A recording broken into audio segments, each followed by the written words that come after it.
Hello, this is Sam, Becca, and Yuhui, and this is an update for our proposal for the Smart Park, a national park of the 21st century. So, as you know from our presentation a month or so ago, we proposed this concept of the Smart Park. So, just to refresh you on what a Smart Park is. So, we really broke it into three main categories, the base being values, then infrastructure and information. And so going from that, values would be really the base and the foundation of what the park is. And then after that, we'd implement an infrastructure that really reflects those values.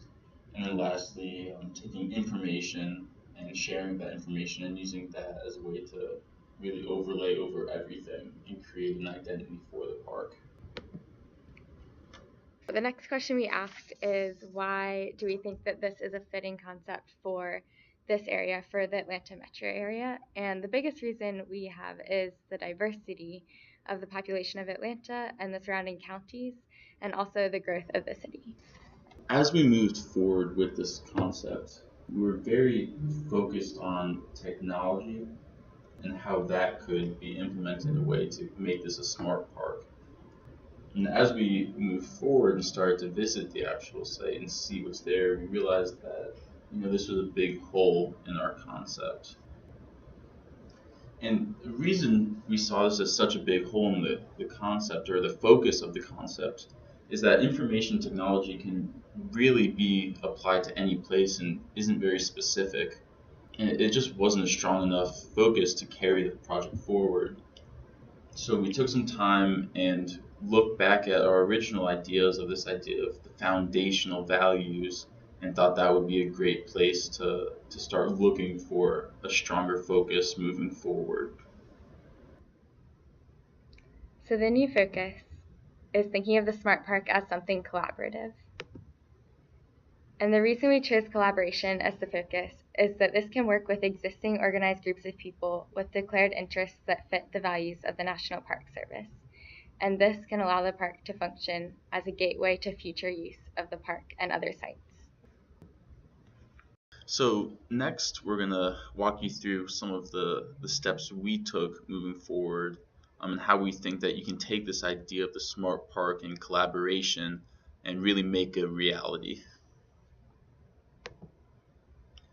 The first thing we did was start narrowing down to a site where we could look more closely and implement these ideas that we've talked about. And so initially we looked at the NPS zoning map and really pointed out four different locations where we found the zoning fit what we were trying to do. So we looked at national area recreation zones, developed zones, and some natural zones. The next thing we did was look at population. And so, since this is a future park and we're talking so much about diversity and it being open to as many people as possible, we really wanted to see where the highest density of people were and where there's the greatest growth in population. Next, this park needs to be connected to as many people as possible, so it needs to have access, it needs to have transportation connections, both public and private. So we looked closely at that. And then next, we looked at 5 mile radius of outreach programs, so more specifically, schools, universities, libraries, and city halls. So, from all that information we had looked at before, transportation, population, we really combined it into these four different hotspot areas where we saw the greatest population change, the most access, and so on. And then we had to choose one of these sites to zoom in closer on and start to implement these ideas we have. And we ended up going and choosing Cochrane Shoals. These are the steps for implementing partnerships into the plan for the park. The first step is finding all possible partnerships within reach of Cochrane Shoals and with the values that align with the values of the Park Service. So the main categories that we looked at were parks, schools, and libraries. Then we listed the active programs and clubs of each possible partnership. Next, we narrowed down to 3 partnerships for our site: Riverwood International Charter School, Vinings Library, and Sandy Springs Regional Library. We chose this school because of its large and diverse student population and its active clubs, including Ultimate Frisbee Club, Photography Club, Hiking Club, and Yoga Club, and its near adjacency to the site. We chose the 2 libraries, one from each library system closest to the site, because of the active programs and events held in the library community rooms, ranging from language classes to art and yoga classes, the Audubon Society meeting, book clubs, author talks, and art displays. We think similar programs of those already held at the schools and the libraries in the area could benefit from being located on the site. So the next step was to determine the spatial and experiential needs of the different programs.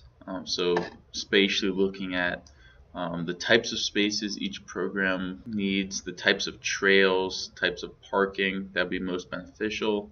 Experientially, if they require solitude, if it's for small groups or more larger groups, or if it's more about sitting back and being a spectator.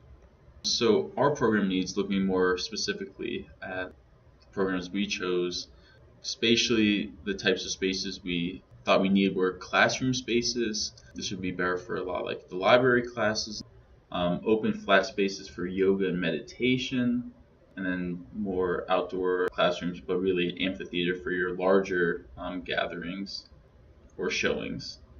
Types of trails, really looking at connections of program spaces and different loops that could connect them, and then proximity to facilities and parking. So different programs have, we think, different requirements for how far away they should be from parking. So there's some facilities and some programs that it's necessary for them to be close to drop-offs, children being dropped off by parents for clubs, and then there are also some programs where users are more willing or able to walk, such as Frisbee golf, where it's a more active program and activity. Again, looking at experiential being the same of some of these people prefer solitude, maybe such as yoga, and then small groups, communal or larger groups, and then spectator. Next, we wanted to visualize the overlaps and connections of some of these program spaces. So we started by diagramming which programs might benefit from solitude. So starting on the left, we thought about how yoga and meditation might benefit from being maybe at a different level through topography or being accessed by a separate trail, or some of the hiking doesn't need to be directly alongside program spaces. And then on the right, we started to think about there being a main facility and a main hub directly from the parking area, and then spaces that can be easily accessed from the main hub. And then moving towards the other side of this program space loop, there could be program spaces for the meetings that don't require as close of proximity to parking. The next step we took was figuring out how to place these programs onto the site. And we really took 4 main steps to doing this. First, we located all the existing parking. Then, from the parking, we showed a set of radiuses with walking distances. We had an idea of how far people would likely walk and the time it would take. And we placed facilities and program spaces within each of the radius, really dependent on from that prior decisions we had made about how far different programs should be and which ones should be close to each other. And lastly, we connected all these facilities and program spaces through a trail network. So as you see here, these are the 4 different parking locations on the site. So on the north end, you have the parking at Soap Creek, and then further south, you have parking at Cochran Shoals, shown in the top right corner, and then down south on the site, on the left, you have parking, once again, Cochran Shoals, but from the interstate north, and then parking at Powers Island. So after locating the parking, as I said before, we created a set of distances from the parking to better understand how far people are walking and how far it would take them to walk that distance. So on top, the first you see, we have 1/20th of a mile, and this would take approximately a minute to walk that distance. The next is 1/10 of a mile, and this would be a 2-minute walk. followed by a quarter mile, which would be 5 minute walk, and then a half mile, 10 minute walk. And it's important to note that these are approximate distances and times. We know there is topography, and so it will have certain amounts of variation, but just as a starting point moving forward to understand the distances and times. From there, we began to look for the potential locations for the program spaces and facilities. So to start, we placed main facilities next to the existing parking. From there, the potential locations for the inner loop program spaces and the outer loop less program spaces are based on both topography at more open and flat locations, along with the proximity to existing elements of the site. And the inner program spaces are some of the ones that we thought would benefit from being close to drop-offs and the parking, and the outer loop less program spaces are the ones that will benefit from more of a solitude environment. So now I'm going to take a closer look at each of the 4 locations off of the parking and understand and take a closer look at the different program spaces we're talking about. So if you look in the northern area, we're calling this section the art section. And so this is going to be where the programs related to the theater club, dance club, photography club, art display walk, and arts and crafts classes are located. First off, we came to this idea of the art section based off of the fact that these programs probably wouldn't be as common as the other, and this parking lot initially isn't made for as many people as the other ones, as well as it is a more secluded area, and you do have the historic ruins, which we thought would be great for a more artistic, historic experience.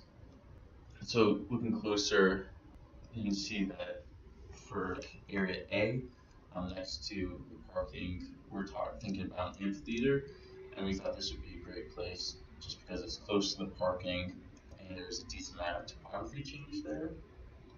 And then you can see closer to the pond area at like B and C, we thought it would be nice to have a smaller loop there where you can have your more classroom spaces or open spaces connecting to the water, but still very close to the facility if you are showing classes and people need to go back. And then lastly, going further out, these art installations you can see labeled D, which really are about having a nice walk and either to the ruins, having places designated with art for photography or other things, and this idea that you could have local artists come and do installations. That you can see in the bottom right, there's one which is all about perspective, where the trees were painted in a certain way. So really thinking about how we can incorporate local artists into this different experience of park.